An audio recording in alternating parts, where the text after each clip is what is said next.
All right, everybody, welcome to the first session of the third day of the Enterprise UX Virtual Summit here. We've got Andrew Sandler here from Groupon Merchant, and he's going to be talking about when it might be appropriate to basically kind of blow up your legacy system and start from scratch. With that being said, I'll kick this over to Andrew, and he can do a quick intro and let's get going. Yeah, thank you very much, Jerry. I'm really honored to be a part of the day and talk to you all.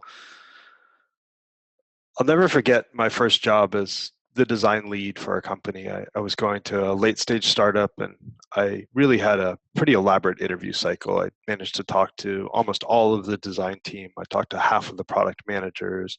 I talked to the head of strategy and customer experience. And I felt like I was going in there totally armed and armored to do the job right. Uh, I'd gone through and done a pretty elaborate heuristic, and I thought I really had a good feeling for where the issues were and where I might run into trouble. And one of the things I thought that we should do was really overhaul the existing website to make it work on mobile. They were a ticketing platform, and they just didn't have a great web experience that worked on the phone. So I walked in there, 90-day plan, ready to get started. Had a great conversation with product management. They said, well, that's really interesting, but it's not on our roadmap. And I went to engineering, and they said, hey, those are really great ideas and a really lovely concept, but our systems are too brittle and too old. And it died right there. And it made me think that there had to be a better way to do massive change like this. And there had to be a different set of techniques that you could use to bring the company along. And so this is really a talk about when can you go forward boldly? When can you charge ahead versus play it safe? When can you tweak things versus start over? When do you retool and when do you replace? When do you be safe and when should you be bold?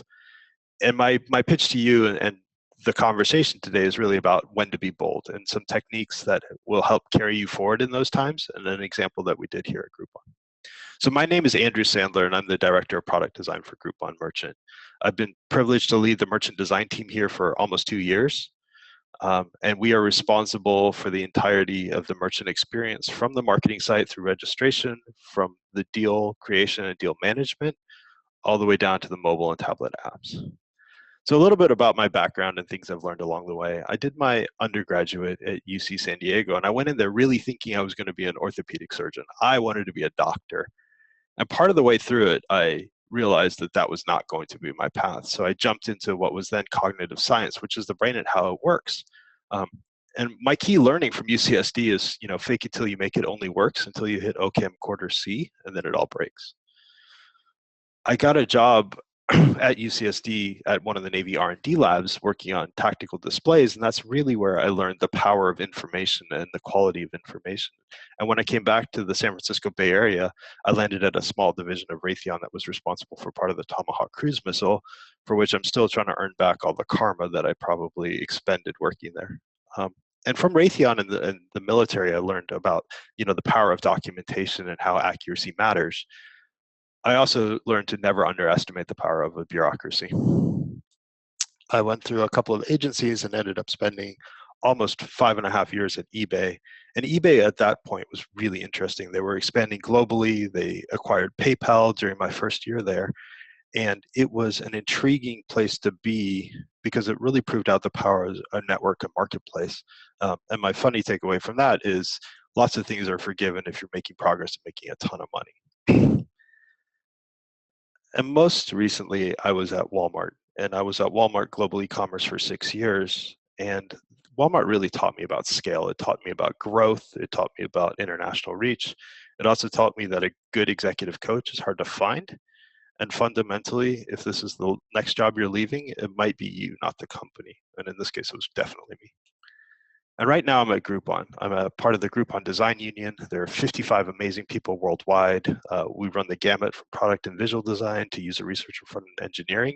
If you'd like to see more about what we do, a little plug for the team, feel free to visit us at design.groupon.com. We're up to some pretty amazing stuff right now. So let's get to the talk. Let's get to this notion of boldness and problem solving. And I'm going to start with a story about the Oakland-San Francisco Bay Bridge. So what you see on screen is the Oakland-San Francisco Bay Bridge. California was settled by Westerners starting in the mid-1840s. And then at the point that we hit 1848, gold is discovered up in the foothills of California, in the foothills of the Sierra, and the population explodes. And it explodes on both sides of the bay, in Oakland and San Francisco. And from those days, there was an idea that we could build a bridge across the bay, but for a number of years, transportation to and from the bay was done by ferry.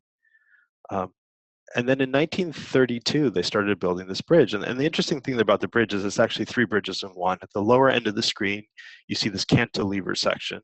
The middle of the bridge was what we now call Yerba Buena, or Treasure Island. It used to be called Goat Island, and there's an enormous tunnel that goes to the middle of it. And on the far side, near the top, is a suspension bridge. It carries millions of drivers a year and is entirely crucial to the local economy. The bridge, like our apps, was really state of the art when it was built. It used the highest grade steel that was available. It was a multi-use bridge. The top deck was 6 lanes of traffic for cars, and the bottom deck was 2 train tracks going one each direction and 4 lanes for trucks. And the tower design on the suspension part was so innovative that 62 years later, a bridge in Japan was designed using a similar structure. Unfortunately for them, the engineering was only good enough. If you look at the bottom picture, the cantilever span, those suspension, those footprint elements are dug 75 meters deep into the bay, but that's not actually deep enough to reach solid rock. So in order to make sure that the bridge was stable, they took old growth Douglas fir trees and drilled them all the way from the top, from the soft mud down to the firmer mud. So those big giant bridge towers are really built on top of old trees. And it was really built with current thinking in mind. At the time the bridge was open, there were 50,000 cars a day that went across it. And people lamented the traffic. And today there's over 325,000 cars, which is like a 6.5x lift on the number of traffic. And the bridge served admirably for years and years and years until this happened. In 1989, a section of the San Andreas Fault on October 17th at 5:04 p.m. cut loose. And this was the Loma Prieta earthquake. It was 6.9 on the Richter scale, which was the biggest earthquake to hit the Bay Area since the 1906 one. And there were 63 deaths, 3,700 injuries, and over $6 billion worth of damage to the Bay Area.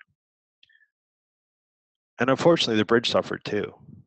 A section of the cantilever side broke free of its bolts, and the top deck collapsed onto the bottom deck. Fortunately, the bridge wasn't heavily driven at that point. Unfortunately, there was one fatality where somebody didn't see the bridge was out and went over the edge. It took over a month to fix and repair, and then Caltrans was faced with a challenge.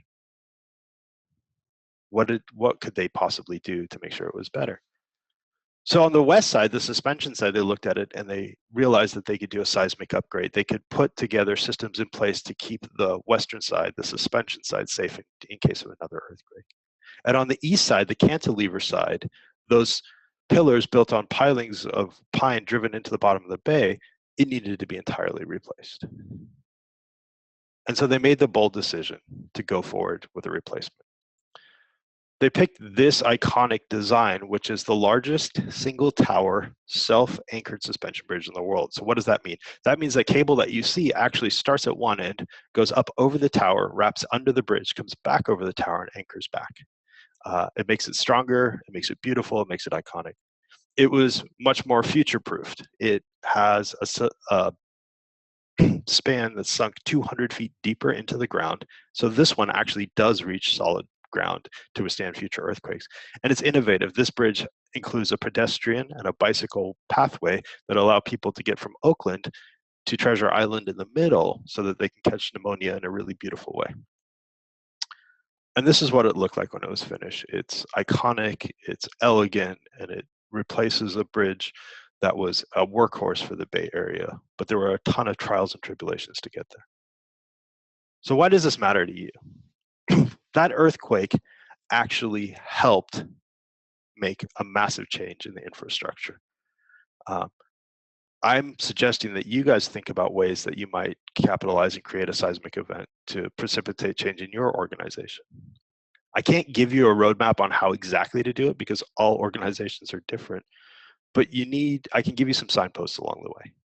The first one is creating or recognizing a condition for change. The second thing to look for and to take into account is planning for the change so that you're ready when the opportunity presents itself or when you are able to create that opportunity. The third piece is to execute the change. The last piece is to deploy the change. That said, there are inherent risks. As my CTO at eBay used to say, big bangs often equal big booms. Massive projects and redesigns are inherently risky. If they're not thought through carefully and thoughtfully, they can go horribly sideways. But here's some principles and some techniques that I would suggest to help guide you on your way. So how will you know to do a replacement versus a retrofit? Like, this is that part that I can't give you the exact recipe, but fundamentally it comes down to a cost benefit. There needs to be more than a couple things that will make it better to replace than to retrofit. And at Groupon, we identified 3 critical issues that helped us with 2 massive redesigns in order to push it forward with the executives and the engineering community. The first one for us was around brand alignment. Groupon, at the time it went public, was the fastest growing company ever. And it grew through both experimentation and through acquisition. So we had a lot of legacy, different brands and looks and feels. And for our merchant customer, that was very confusing. The second issue we ran into was really around our user flows. Because of all these experience, there were often secondary or tertiary kind of complications that somebody would run into on the merchant side that would keep them from being successful on the platform. And lastly, and most importantly, there was a ton of infrastructure complexity, and there were real impediments to developer success. We had technical debt that we couldn't get out of. We had systemic brittleness. We'd go down for long periods of time during holidays and peak sales portions. And fundamentally, engineers were afraid to work on those systems, which made it harder for us as design professionals to do our job on behalf of our customers. This is an example of that brand fragmentation that you talked about. In the top left, you'll see there's an illustration and a picture of a desktop redemption tablet. Bottom right was our mobile app. Bottom center was a point of sale company that we'd acquired. So we thought that we could get into the POS business, competing against Square and competing against Clover and competing against really big names in that space because we were able to capture redemption information. In the middle was our merchants site, which was where you actually went to manage your business. And the bottom left was our marketing site, which we called Groupon Works. And Groupon Works in this case wasn't in the term of Skunk Works. It was more of a protest that was Groupon can actually work for you. So be bold. We got a new VP who realized that this was a very confusing state of affairs, both for our company and our merchants. And he advocated very passionately to help consolidate the brand. And what you see in front of us is the work that my creative director partner, David Gomez Rosado, did with our team in order to try to pull all of it together. So we did a ton of explorations on a logo. We worked on a font treatment. We've got a really amazing internal illustrator that did the imagery you see in the middle. We got a much more clean and refined color palette. We got clear and compelling CTAs. And at the top in the middle, you'll see we have an approach to imagery that reinforced our initial launch campaign. So we thought we were ready. We thought we were ready to go. But what we realized is we were ready to get started. So the part that I'm going to tell you right now is really, once you create those conditions, how do you get going from there? And there were 4 elements to our planning. The first one was creating a clear and compelling vision. The second one was agreeing to a set of metrics and KPIs. And then resolving the scope that would help us meet those goals and objectives, and then a timeline that tied it all together. So we'll go through those one by one. So being bold. This quote by George Bernard Shaw, as I was doing this presentation, really resonated with me because it reinforces, I think, a lot of what we do as designers and design leaders with user-centered design. So imagination is the beginning of creation. So you imagine what you desire, you will what you imagine, and you create what you will. So we started with empathy and user need. We started with understanding where our customers were coming from with deep research to get where Groupon was meeting their needs and where it wasn't. And then we told a story about them in a way that benefited the whole company. And we told it broadly, and we told it passionately, and we matched it with prototypes, and we matched it with illustration, and we matched it with video, and we took it out into the organization as kind of a North Star to guide them along the path. The second thing we did, and this is not our dashboard, this is one that I borrowed from Clipfolio, but I loved how simple and clean it was about understanding and agreeing to your success metrics. Measurement drives behavior, so if you know the outcome you're aiming for, it helps clarify if something's crucial or desirable or extraneous. And in companies that are doing a large volume, a small movement on a large number can make a huge difference. When you start talking about 0.1% on conversion on a $1 billion base, that becomes real money really, really quickly. I'll give you a story from my time at Walmart. Walmart had a sign-in page that was the usual email address and password, and underneath the password field was a checkbox. And most people would assume that checkbox is keep me logged in. And unfortunately at Walmart, at some point in this distant and dark past, they'd gone over to the dark side and created an anti-pattern. And that checkbox was sign me up for the newsletter. And so in this case, you can see where a metric, which was probably newsletter registration, had taken precedence over customer need and expectation to create something that wasn't great. So having a clear and compelling set of metrics that everybody agrees to can help guide you on your way. And then the scope.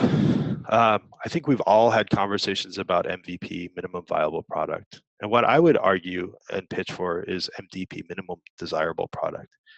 Every stage of your product needs to be delightful, just like a cupcake has cake and filling and frosting and is incredibly delicious for every bite. As you scale up and you bake a cake, that cake needs to have those same elements. And then, please goodness, at some point in your future, you have a massive celebration and there's a wedding cake. That wedding cake needs to have all of those delightful elements, just at a much grander, a much more significant scale. And that MDP needs to understand what product and technology need to deliver together to make sense for the user. The first phase doesn't have to be elaborate, but it's got to be delightful, and it's got to be compelling, and it's got to be complete. And this is the case where I would say boldness needs to not extend into recklessness, because when you're doing a massive redesign, there's often the risk of overbuilding your initial phases, which delays the progress and it prevents you from getting feedback on how well you're doing, which we'll get to in a little bit. And then lastly, tying it all together was that timeline. Schedules are crucially important for, I believe, 3 reasons. One is that it helps you mentally map out all of the different parts that need to be worked on and helps you sequence to make sure that those parts line up well. The second thing is it gives you a skeleton to measure your progress against. You'll know if you're on or off track based on your schedule, and then you can make adaptations farther down the path. And lastly, it lets you build in places where you can go validate. You can understand when you're going to deliver a piece of capability, and then you can go and see how well that capability went. Because the farther on you go, the more expensive and more difficult things are to change and fix. And in Agile and lean design, we often forego kind of that scheduling because we believe that we can handle it all in Scrum. And I don't disagree, but like you see here, this is an Agile team and they had major phases that were mapped out with clear ownership of those phases, and then the milestones that were attached to them. So to reiterate, we've created a vision, we've got clear and compelling KPIs, we've got a scope, and we've got a timeline that knits it all together. So now we can go get to work. You get approval, you get sign in, you're ready to go, you've got your elements in place, and now it's time to execute the change. And now I'm going to flip over into more of the supporting elements that you need to do in a project like this. Because like I said at the beginning, I believe that for most companies, you've got your own internal way of working, and I won't presume to tell you how to do that differently, but I'll tell you the things that we did here that helped us guide through both waterfall and agile experiences to make sure that we were delivering the best value. So the first step is over communication. Fundamentally, with over communication, more is better. When you're in the middle of a complete overhaul, surprise is your enemy rather than your friend. And the more communication you are able to do, the more aligned you keep your team, the more aware you keep the broader organization. And that helps you celebrate wins along the way, and it provides a foundation of trust and credibility when things go a little bit sideways. Some of the techniques that we used early on was email updates. So can you keep senior staff aware of what you're doing? We had an internal blog posting for one of the projects that we worked on that people could come refer to. We had a broad invitation to the retrospectives and the planning sessions, so people know exactly what was done along the way and could sit in and hear about it. And then lastly, on one of the projects, we did weekly demos. So we could show what design was proposing for the next cycle, and we could show what development delivered. And all of those mechanisms together build and reinforce trust and a sense of shared purpose.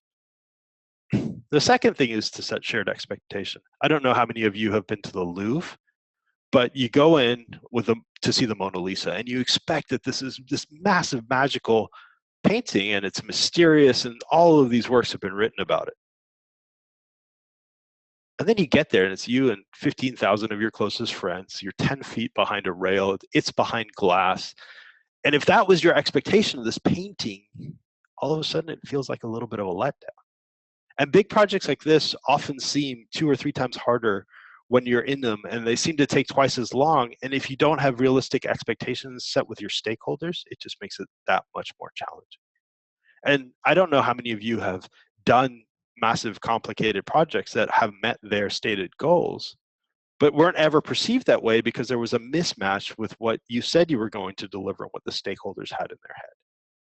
So don't be that project on these massive redesigns. Set that groundwork, ground it in reality, be very clear and compelling with the vision, but very precise and articulate with the expectation. And for some things, there's a J curve. There's an adoption where you'll see a dip before you see a rise, and being aware of that and communicating that openly, I think will help when the numbers seem like they're headed in the wrong direction when something launches.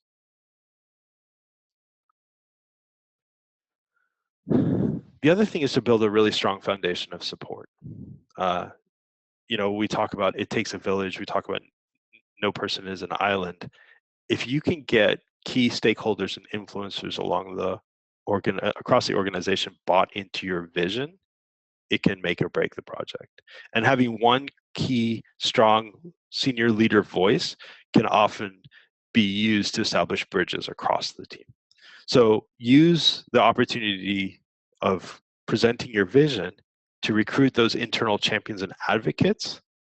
If it's a complicated project that's going to reduce technical debt, having your VP of engineering or your CTO on board can smooth out some of the bumpy patches up front and ensure that you've got continuity going forward. And then keep telling the story. Have everybody involved with the project be able to present the pitch. Have them be able to explain why it's an important undertaking and what the outcome is going to be, what that destination, what that land is going to look like when we all arrive. And the whole company hopefully should know why the project's happening, why it matters, and what's going to happen when it's done. And then roughly the timeline and the status the whole way along. So back to our over communication part. So you've got your communication plans. The second part is risk mitigation. When you're being bold, things can and will go wrong. The Bay Bridge, for example, ran into a ton of trouble. They have massive bolts that secure that tower, and the moment they started tightening them, some of them snapped. And then Caltrans, who's the California Department of Transportation, kind of jumped into action to come up with risk mitigation. So they tested the metal of the bolts. They tried to think about different ways that they might build supports. So they ended up building these metal collars that would help support the bridge in case of an earthquake, just in case those bolts didn't do what they should have done. They had issues with water showing up in different conduits for piping and conduits for cable, and they had to go through and they had to analyze. So inherently things are going to go wrong. It's how do we put together a plan for mitigating those risks as they go. So here are the couple of things that we did. The first one was really building strong and open relationships at a peer-to-peer level, at a senior to junior level, at a junior to senior level. When you feel like you have the trust of your team and the team trusts you, then it's much easier to come to positive outcomes when things go wrong. In fact, some of my best relationships were incredibly fraught in previous companies when we'd had conflicts at points that projects hit unforeseen landmines. The second thing is, share early. If things are going a little bit askew, without being alarming, tell people that things are not where they're supposed to be, and then communicate the plan that you have to go address those. Nobody really loves surprises in business. I know we all talk about it, but I'm a huge fan of no surprises. And then lastly, in your head, have that list of non-negotiable features. I mean, MDP is supposed to encapsulate all of that. We know exactly what's going to make a project successful and what's not. But at the end of the day, we know that there are 2 or 3 key features that if it doesn't ship with those things, it's probably not worth doing. And those become your non-negotiables. And then be willing to move on the other ones. Think about how you might iteratively release the rest of the capability. Think about if you can do an alpha with a smaller population to get some level of feedback and validation before you dive all in. Really kind of have a sense of where your red line is and where you're willing to shift. And then the last part of getting it done is really validation, QA, and onboarding, right? For those of you that have seen the Star Wars movies, and I'm guessing it's most of you, this line actually appears in every single one of them. And what that honestly means to me is getting brutally honest feedback. You want to make sure that people, as positive and bold as we're being, are willing to tell us when we're missing the mark. And that can come from internal stakeholders, but more importantly, it comes from user testing, and it comes from testing early and often. And the earlier you do it, the more latitude you have for change. In the case of the bridge analogy, it's really hard to move a bridge tower after the concrete is poured. It's really hard to swap out the bolts when 10 feet of them are embedded into the bottom of the bay. So go seek out that brutally honest feedback and respect it for the gift that it is. The second piece, and this is a special thanks to Kyle Crumrine, who was at Eventbrite and is now at Brightroll for letting me use his poster. It's called ship, not shit. And QA is everybody's responsibility. For the designers, we hand over a rough approximation of what the final product's going to be. And I say that not because we don't take pride in pixel perfectness, but really that it's a collaboration with our development partners to make our vision into a tangible and real experience. And developers are crucial to the work that we do, and they deserve the same pride of ownership as we do. And they deserve the same level of recognition or respect about making something out of nothing. The flip side of that is we need to also feel comfortable being the backstop on quality. When something is broken, we should be perfectly open to speaking up and working through that issue, realizing that not every UI defect is a P1, but being thoughtful about when to pull the emergency stop if that critical feature that we saw isn't built the way that you expect it to be built. And then lastly, think about onboarding, right? How will you welcome your new users or your users to your new experience? A replacement is often a new way of doing something that a user has grown accustomed to doing in the old way. And in our case, a lot of these things were major business processes. And so for somebody to pick that up, they'd have to learn a whole new way of doing something they've always done. So how do you envision making that as seamless and painless as possible? So let's talk about the rubber meeting the road. How did Groupon actually do this? And so I'm going to discuss more of a marketing project that we tackled and tell a little bit about that story. So this was Groupon Works, and we talked about Groupon Works as the top of our merchant acquisition funnel. It was how we got people to be interested in the platform. And just a little bit of background about Groupon for those of you that don't know. For consumers, Groupon's a great place to find deals on things they want to do, to buy, to see, and to eat. So we offer amazing discounts around the world on things that people can try. But if we think about it from the merchant perspective, as a two-sided marketplace, we're a marketing platform that lets them attract, acquire, and retain a local customer. And they do it via a CPA model. So you don't pay anything until you actually have somebody buy your offer and come in and visit your business. So each voucher that is sold and redeemed is a business that gets a new company via Groupon. And so we need to constantly attract new merchants that are interested in using us as a marketing vehicle. And this is the site that they used to come to. So, the imagery, it was a little bit dated, the text was dense, the calls to action weren't incredibly compelling. We gave a ton of information about how you might use the site and what it could do for you and what they're saying. But again, it fell a little bit flat in this modern era of current design. And then for a business that made it all the way over the hurdle and decided to get started, they'd come to this page and they'd have this form, and it was relatively straightforward, but it by no means was smart. And you got through that, and then you're like, oh, wait, but there's another form, so we need a little more information about you. And then if you were fortunate, we'd drop you in to our self-service flow. And if you were less fortunate, we'd put up a page that said, thank you for your interest. We'll get back to you, give or take 2 weeks. So what were the preconditions that were the issue? What were those fir trees buried under the bay that were going to be painful for us? Well, the first thing was we had that massive brand inconsistency, right, across all of Merchant. The second one is we had a lot of system level incompatibilities. So for that marketing site to go up, we had 3 disparate back-end systems that were smushed together into a front end. And it was really hard to tell what controlled what and what pages were under what system and what level of control. The Winchester Mystery House, for those of you that don't know, and I can tell the story at the end if you're interested, but fundamentally, the site was built by an external agency and it was never completed. So we didn't have a CMS in order to upload and edit content, which means that every time we wanted to update a page, we had to ask a developer to do a code push. And even in the best of times with the best DevOps, that's kind of a non-trivial thing. So on average, it took us anywhere from 4 days to a week to update site content. So what was our seismic event that we were able to create? It was that internal reorg and the brand redesign.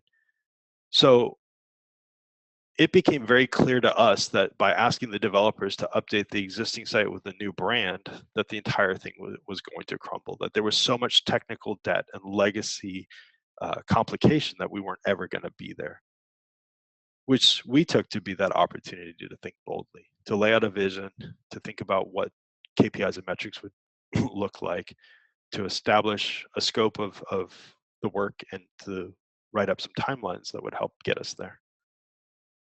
So for example, this was the vision. So we asked to redesign GroupOnWorks into an intelligent, scalable, automated platform so we could sell the right products to the right merchants, so that we could improve our acquisition, onboarding, and retention, so that we could generate excitement via the new branding, with an MVP of maintaining or improving our current lead generation rate. So we couldn't get less people to go through that reg flow. That was our core MVP, and everything else fell out from that. The metrics that we used to define our success were around sessions, stickiness, leads, utility, and cost, which was how long would it take to develop and push new content, and experiments. How many experiments could we run and what could we learn from them? Because the old system was built across all of these various technologies, at best we were able to run 2 tests a quarter, and that had to change. So this is a little bit of the combination of the scope and the timelines. We went page by page to the old site. We indexed all of the elements. We indexed all of the pages. We indexed all of the assets. And then we thought about what needed to be moved, what could get dropped, and what needed to be upgraded. And for each of these, usually there's a bunch of initials, there was a name, there was a date, there was a commitment, and we were able to flag status. So where did it end up?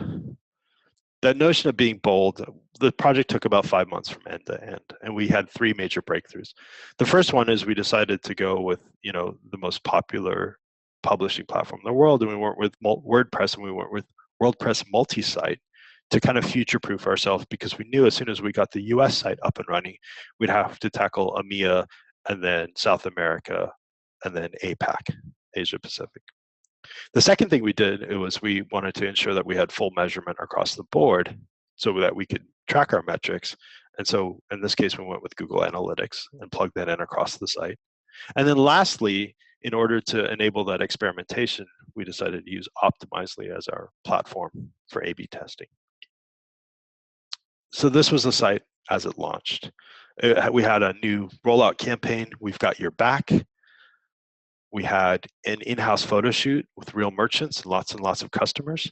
The guy in the middle there with the red glasses was David, our creative director. The gentleman standing next to him, also with the glasses, is Raza. So he was the illustrator that did all those amazing animations that show up on our homepage. And we showed it in all the different flavors and venues that Groupon reaches. Health and beauty, things to do, food and drink, activities and events.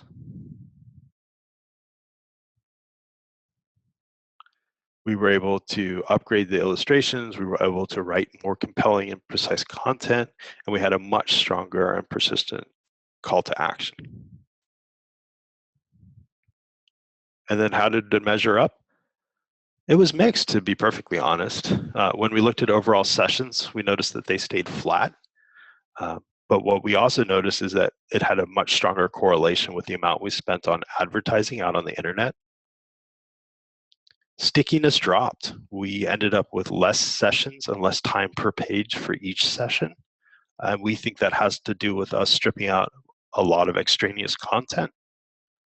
With the flip side of leads stayed consistent and rose. So that meant that the same or less content was doing more efficient lifting. We were getting as many people through the funnel with less overhead and less friction. Utility went way, way up. So the first site took us 5 months to build. The second site took us 6 weeks to build, and that was our UK site that we launched in Q4 of 2016. The next 5 sites are going to take us 6 weeks combined. So we're going to go out in France, Poland, Germany, Spain, and Italy simultaneously. And then testing was a massive off-the-charts win. We went from being able to run 2 tests a quarter to running 3 to 5 tests simultaneously a week. So here's my pitch to you. Go be bold. Go make your earth shake. Figure out a way to make it better for your user, for your brand, for your company. Think about how you measure that success so that you can advertise it and celebrate it. And then plan it well. I mean, you get your MVP, your roadmap, and your onboarding strategy, you can do amazing things by starting over. But make sure you do it with care, a little bit of forethought, and a spirit of teamwork and collaboration. So thank you very much for your time. Happy to take any questions you might have. Andrew, that was fantastic. That was very detailed and insightful, and we've got some great feedback from people in the chat box already, and we've got some fantastic questions here as well. So as we get into the Q&A, Yep. run this quick poll here since we've got some new people who are joining us. And let me go ahead and launch this. And also just to let people know, if you're curious to follow along on Twitter, the hashtag is #EUX Summit 2017. I have dropped that into the chat box here. And if any of you are interested in continuing the conversation on Slack, I've also dropped in the URL for our Slack team, which is Product Tribes. If you have more than 3 years of experience in a product team, feel free to apply. Right now, turnaround is about 48 to 72 hours to go through all of the applications. And there is the link for that. And with that being said, let's actually dive right into the questions. We've got some fantastic ones here. So the first question is sort of on a high level. Yep. What would you say are the precise factors you think somebody should weigh when deciding to replace or to kind of retrofit their legacy system? Yeah, I think there's going to be a talk later on in the day, if I'm right, about why, it really laying out the values of incremental. And that's why I wanted to set this up as a conversation about, be bold, but there is inherent risk. So what we found in the 3 times that we've done this is there becomes a point where the ROI, because of technical debt specifically, gets upside down. It happened at my time in Walmart. We ended up with a massive redesign. It happened here at Groupon. I've got another case study with Groupon with our merchant center, which is where our customers go to log in to manage their business. And in each case, it had gotten to the point where the flows were so convoluted and the code was so complex, you couldn't actually build or maintain the capabilities you needed in a cost-effective way. So one of the things that I think we undervalue as designers and we underleverage is the ability to partner with engineering to help make the case for these massive redesigns. If you can get an engineering partner who's willing to stand up and say, we can't actually keep the site up and running, and the cost of building this thing is outside of industry norms for cost, then you have a really, really solid starting point to go advocate for these massive kind of changes. Right, right, and actually that's a really nice segue into the next question here, which is about your collaboration with engineering, right? So how did you actually collaborate with the engineers throughout this whole project? Yeah, From start to finish. If you could just elaborate a bit on that. sure. I am a huge proponent of, I mean, I've heard it called a bunch of things, but I think the non-disrespectful funniest name is the Holy Trinity, where you have product design and engineering in a triangle, where product provides the viability. Why should we do this? Engineering provides the feasibility. How do we do this thoughtfully? And design provides the desirability. How do we build the best possible outcome for our users? I don't think you ever undertake this without finding an engineering champion and stakeholder that's willing to stand by you, that has skin in the game, that wants to see, the change made for positive. So in all of these projects, there was always at least a design or an engineering director that was involved in our conversations, that was aware of the rationale, that we were able to paint the vision for, that came on board to be one of those support pillars from that giant triangle that I showed. So I would caution against undertaking it just from the sake of like, hey, design things that we need to be cooler and sexier, because I've never seen that work well. Right. Always have a product and engineering partner that you're side by side with that's willing to champion the cause as passionately as you are. Right, right. And actually along the way, right, once well, I guess even going back to the beginning, did you guys experience any sort of friction or pushback from stakeholders when you were undertaking this project? And if so, what were some of those tactics that helped to kind of win them over? Yeah. Inherently, this is a lot of cheese moving. I mean, this is a lot of cheese moving for the internal owners, for the vested parties, and for your end users. Like, you are going to do something massive that is fundamentally going to blow up their world and hopefully replace it with something better. And so, it's kind of a grave responsibility to shoulder. And so, yeah, there's always going to be people that are like, hey, what we got is good enough. I don't understand the cause. Like, why are we doing this? Isn't this too expensive? Isn't it too risky? What we can do as designers is we can exert our talents and our gift for listening and empathy and invite them into the conversation. Like, they're usually not wrong. There is a core of something there that's worth paying attention to and hearing out. And often, if people feel like they're being heard and included in the process, they're much more receptive to being part of that solution, right? So I would say in that case, if they're looking at it from this side and you're looking at it from this side, walk around to their side, see where they're coming from, understand what their needs are, and then invite them back to your side and show them off. Like, the notion of a shared context, understanding the same problem the same way, is an incredible gift that we can give. And that's one that I would encourage people to try and tackle. Right. And then the second piece is, and I kid you not, I mean, like, we always go for influential authority, right? You want to convince people that what we're doing, if that gets the vision that's on your team, is unbelievably powerful if you hit that immovable blocker, right? Right. Because quite often they can bring organizational dynamite to the conversation, and then things tend to break open and start flowing again. So the first piece I would suggest is understand their concerns, see if you can see the world from their perspective. The second one is invite them to see the world from your perspective. And the last one, God forbid, is to, figure out how you get your champions to come back and really say, this is important for the company, because how are you going to get on board? Right, right.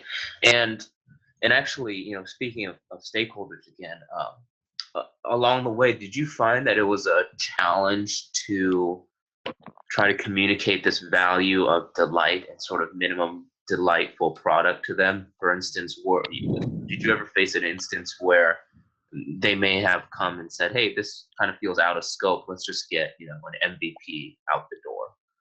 Yeah, I think you run into that constantly. And I mean, I would say that, there's this really great, it goes back, and it's called the Eisenhower matrix. And this notion of um, importance versus urgency. So something is as important on the day that you do it as the day you ask for it. And urgency tends to ramp towards some arbitrary deadline and then drops off, right?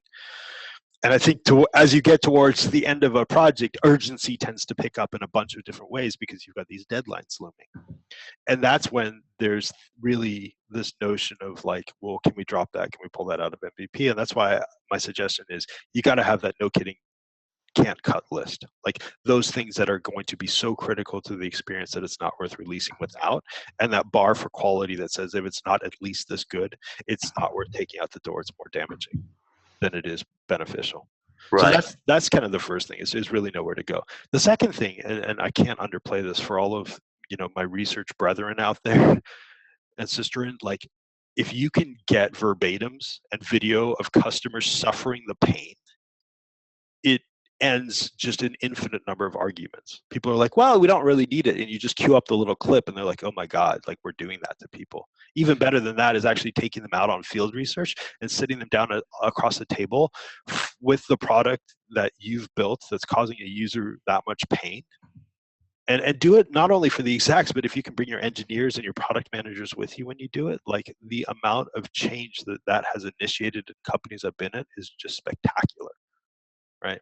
So Yeah. that's the other thing is like really demonstrate the pain that our users are going through. Like we had a talk internally here the other day, and our speaker talked about this notion of false empathy, that we can envision ourselves in somebody else's shoes because we have a great imagination. But until you actually seen them do the thing that they do because of or in spite of your solution, that's true empathy. That's where you get to that real deep core understanding at a human to human level. And I think user visits and testing is probably one of the strongest tools we have in our arsenal to accomplish that. Right. And actually, speaking of user research, could you elaborate a little bit more on the role of user research and testing in this, in this massive undertaking at Groupon? Yeah. What methods and when did you guys run that sort of research to kind of validate these huge changes you were making? Right. So the good news, bad news is the example that I showed you with the marketing site. We did a little bit of remote usability. In this case, we were using Usability Hub, and it was more on, kind of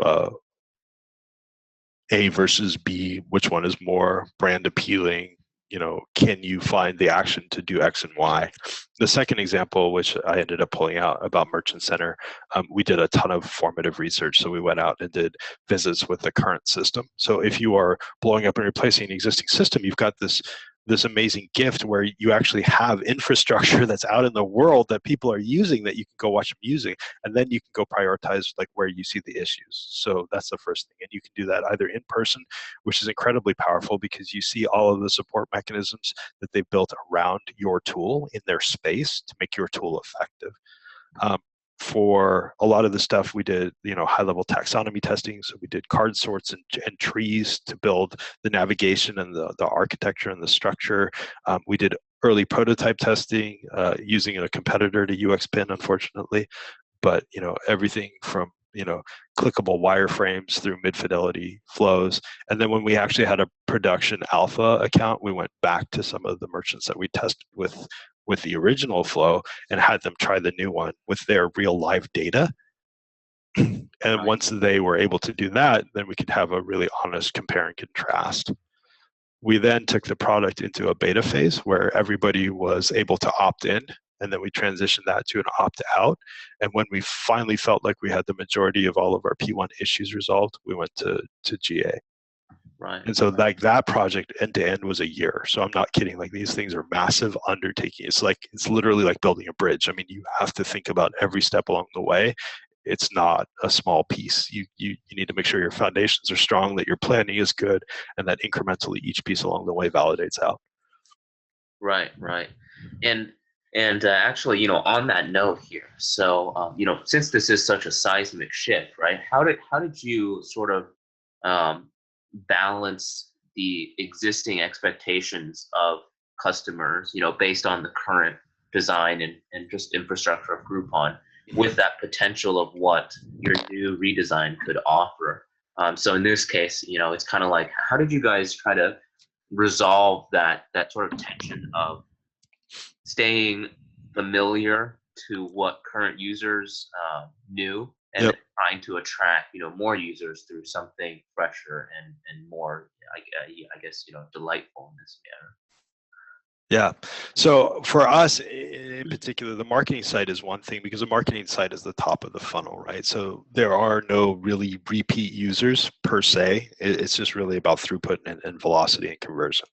And in our case, the technical debt was so significant that it was anywhere up to 2 weeks to launch a new page. And we go to trade shows all the time. Like, we were at the National Restaurant Association, and that, just to get 2 pages up with a specific lead form, took almost 2 weeks of work my first year here. Last year when we went, it took less than 4 hours, and it was one of the content strategists that built and published the page. So for us, somebody asked early on about utility. That was the key measure. Like, could we distribute responsibility across the organization to the people that were best at it? So could we give product marketing ownership over the launch of new features and the ability to talk to our users about them? Could we give the brand team control over the assets as we were launching of these new products, and give them, kind of free reign to speak about them the best way they possibly could? Right. Right. And actually, speaking, because you mentioned technical debt, so Yeah. as you were progressing through this project, how did you work with the engineering team to make sure that this project then would not add more technical debt on top of what you guys were trying to resolve? Well, the good news there is that, so this is like really inside baseball, right? Because we're using WordPress, a lot of that infrastructure is provided for you. And so it's really like building the themes and the templates on top of it. And then we only have a couple of integration points. So I talked a little bit about Google Analytics. We'd use Optimizely. And then that web to lead form is actually a Salesforce, force.com component that routes into our backend lead system. So by blowing up that project and starting over, we basically eliminated technical debt, because we eliminated all the previously used technologies minus these 3 pieces, right? So like, it's like, what I didn't show as part of the presentation is, once that new bridge opened, they've been slowly imploding all of the supports from the old bridge underwater, right? So you just Right. blow it up, and there's no more technical debt because there's no more infrastructure. Like, it's just gone, right? So I think that is a win that is hard to quantify, because you just clean up all the legacy stuff by replacing it with something much better. Right, right. And now, when you were actually rolling out this redesign, Yep. assuming you had a lot of pages here, maybe you could go into a little bit depth about what this rollout strategy was like. So, for instance, did you guys slowly, roll it out to certain segments of users, or did some users, end up with 2 designs at the same time? How was that actual launch and rollout strategy designed? Yeah. So again, I think, we kind of we had a magic end around here, because it was tied to the rebrand. So, but where we had Groupon Works as the URL for the previous site, we rationalized all of the URLs for the merchant. So it's groupon.com/merchant/. And so the marketing site is /merchant. The merchant center site is /merchant/center. And then we have our apps. So we mapped out, as part of this overarching strategy, how we wanted the taxonomy and the URLs to be across the whole suite of products that we had. So in this case, that allowed us to bring up the new marketing site side by side with Groupon Works. And then, like they did with the Bay Bridge, at some point, one day you go back, you make the DNS switch, you reroute all of the links from the old site to the new site, and that just becomes the new state of the world. Right, right. And With Merchant Center, it was a little bit different, because we also brought it up as an opt-in, so you could jump backwards and forwards between the two. And we wanted to make sure people felt comfortable with it. most of the people that tried it stayed on the new one. I think about a third of them went back to the old one. And our market research team yesterday just kind of laid out why. So there's this really cool deck that they provided for us about the reasons people went back. And when they did, we'd pop a little question, a survey on what it was about the other experience that was dissatisfying to you. Right. And so we've been going through and we've been doing data mining, and they did a whole tag cloud for us about like the key concerns that people raised and why they didn't like the old one. Because it's now the de facto. I mean, there is no old merchant center. It's all the brand new system. So really understanding the rationale and why helps us think about product and improvement that we need to make going forward. And now we're in the world where we're absolutely incremental, right? We've got this brand new house that we've all moved into, and now we're seeing all the flaws, like, you know, the baseboards don't line up, or maybe one of the door sticks, or like, wouldn't it be cool if we had an extra bathroom? Now we can start doing all that work. Right, right. And actually, speaking of the structure of this whole project, so Yes. how many teams would you say were involved, and how are they resourced? So, for instance, Yep. did were was a special team formed for this, and 100% of their time was dedicated to this, or was this something that was sort of distributed amongst various Scrum teams, and they just everybody put in 15 or 20% of their time to this project over the course of many months? Maybe you could just explain resources. Yeah.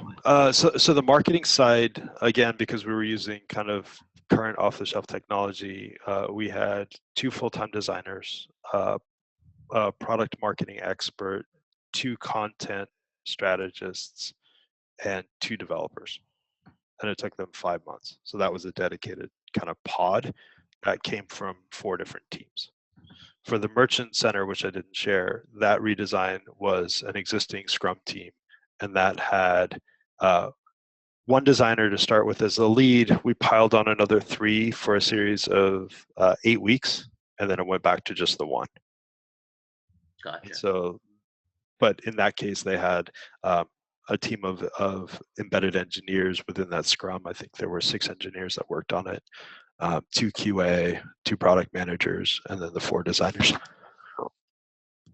And then, as you guys were evaluating the different metrics, we've got a 2 questions here that I think could be answered fairly quickly. So, Yeah.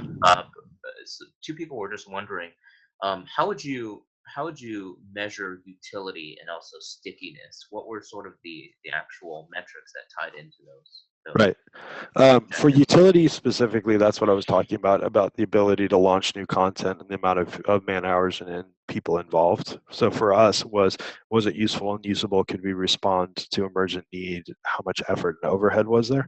I mean, really updating, let's be blunt, basically a product blog and requiring a week and a half to do it is just kind of a non-starter. Like you can't make good progress that way. So the ability to empower more people to do it more efficiently and more quickly with quality was how we measured utility. Like, how useful was the platform in unlocking the organization to get the message out. The second part about stickiness was really 3 things that we're looking at, and to a large extent we're using our outbound marketing team, so that we do a huge amount of SEO and SEM here. We've got an incredibly thoughtful algorithmic marketing team that uses a bunch of really crazy cool formulas to figure out which keywords to buy to drive traffic. So we tend to track through GA visits, total pages viewed, time on page, and then we have conversion criteria. So out of the number of people that come in, how many of them get to the getting started page? Of those, how many start the form, complete each page of the form, finish the form, and then how many of those turn into actual customers? So for us, the stickiness was how many people were coming, how much were they viewing, how long were they staying, and then were they successful in executing the metrics that we wanted to see increase. Right, right. Yeah, that makes a lot of sense. And actually, speaking of SEO, obviously for Groupon, Yep. That's a huge like value and consideration for anything essentially you guys are doing. Could you go into a little bit more detail on how SEO factors kind of weighed or played a role in this? Was it something that was just provided up front, or how did that play into Yeah, in the terms of the marketing side, it was a huge trade-off, right? Because one of the challenges that we ran into was this notion that we were eliminating a huge amount of content. And if you talk to anybody with like a significant amount of Google foo, that is a dangerous path to go down, right? Like making your site sparser tends to definitely impact your page rank, your natural search relevance. So there was a lot of thought about like which were the pieces of content we needed to ensure remained. How are we going to handle the linking? Where were we going to handle the linking? We did a bunch of 503 redirects. So again, inside baseball to make sure that anybody clicking over, like we didn't lose that link juice, like that power that we had from this like long-standing and very valuable site as we moved over to the new one. And I'll be honest, like I don't know the particulars of it, but I know we did take a hit in relevance just because we were a sparser site that was newer and there were some issues with some of the redirects.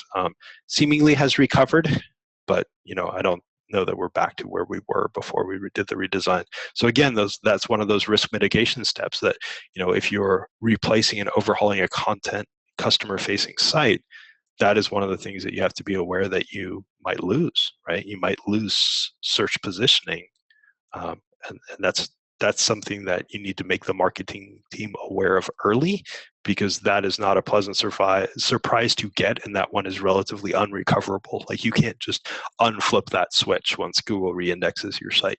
Right, right. And going back a bit to sort of stakeholder involvement. Yep. So Well, could you speak a little bit more as to if there was a challenge just with getting executive stakeholders on board, and if so, was there some sort of different tactics that were required to get them on board versus your, say, marketing or engineering stakeholder? um, I would like to take full credit for this. The truth is that as a company, Groupon got a new CEO 2 years ago. And he has been incredibly focused on the quality of the consumer's experience. So do we have the right assortment of deals and inventory in the right cities to make Groupon a daily habit for customers? So there's a little bit of like, hey, we get on the merchant side to fly under the radar a little bit because the the bright spotlight has been on, consumer mobile transactions, making sure that we're showing up where we need to show up, with responsiveness and all of that. So there's kind of that level of buffer for the moment. That said, I think we were able to make a clear and compelling case in partnership with the product lead and the engineering lead that the inherent benefits in the mid and long term were going to massively outweigh any short term pain. And Right. so when you can come into a meeting with that unified front where it's not just design raising their hand and say, hey, the site kind of looks like crap and it's not working really well. When you've got product saying, we think we can see this lift, and engineering saying, we think that we can reduce cost and we can increase velocity by doing this, then that's almost impossible to argue with. I mean, Right. there's certain places that are going to say, look, the opportunity cost of doing this versus project X isn't worth it, no matter what you say. And at that point, keep building your case, keep gathering that evidence, keep talking to those users, keep finding ways to incrementally make what you have better. But when those magical moments appear, just be bold, seize them, like go in, build the team, build the foundation, and then, pitch it and pitch it and pitch it. Um, Merchant Center, again, that project that I didn't discuss, was started as really a technical replatforming that we jumped onto and said, not only can we replatform, but we can actually unify these 3 or 4 different products into a single coherent, cohesive experience. And we were able to convince the PM that it wouldn't be incrementally a whole lot more effort on his part. And so by doing that, now we've taken something that was in flight and just gently kind of diverted um, a little bit its trajectory and added a ton of value to the company and the users. Right, right. And I think we'll take one last question here. But the last question that we'll take actually is about how would you define this sort of minimum desirable product versus minimum viable product, and how is that kind of communicated to everybody involved in this project? Yeah, I mean, this is a little bit of the art and the science of what we do as designers. And you know, I think MVP is supposed to get this notion of desirable via viability, but I think it's been twisted a little bit out of its original intent, and that is that people hear minimum viable product and they think minimum amount of capability I can ship, right? And that loses out on this notion of like, even if you get the minimum out the door, is it truly viable? Could this thing stand up on its own? Would people pay money to use it? And that's where the desirable part comes in. You need to kind of advocate that it's not just enough to get it out there. It has to be enough to get it out there being something that people want to engage with and use. Right.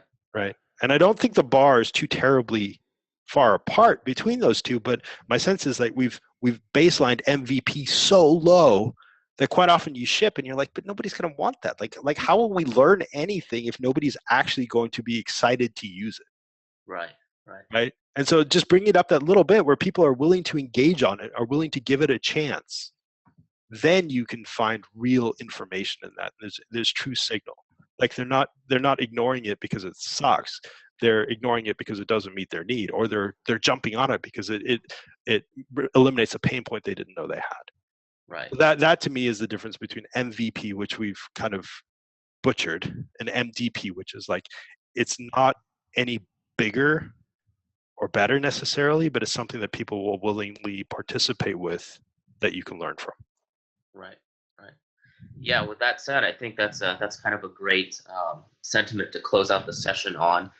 Andrew, thank you so much for joining us here. This was fantastic. I saw at one point we had almost I think 1,100 people who came in and watched you kind of give the story of the Groupon redesign. And Cool. yeah, great thanks to everybody again here for all the fantastic questions. I'm going to drop in the link for the next session, which is going to start in roughly 10 minutes or so. Yep. And that is going to be about practical enterprise UX research. And we have Ryan Vandermeer from WildFit, who's going to be talking about how he gets buy-in and how he executes on user research in the enterprise. Otherwise, everybody, thanks again for joining us, and we hope to see you at all of the sessions. And Andrew, once more, I think you did a fantastic job, and this was great having you here. Yep. And if anybody's got any questions, it's just andrew.sandler@gmail. Feel free, happy to answer whatever. Really appreciate the interest and the feedback and the comments. So great, awesome. Well, I'll see everybody at the rest of the sessions in the day. And Andrew, hope you have a good rest of the day too. Thank you all. All right, see ya.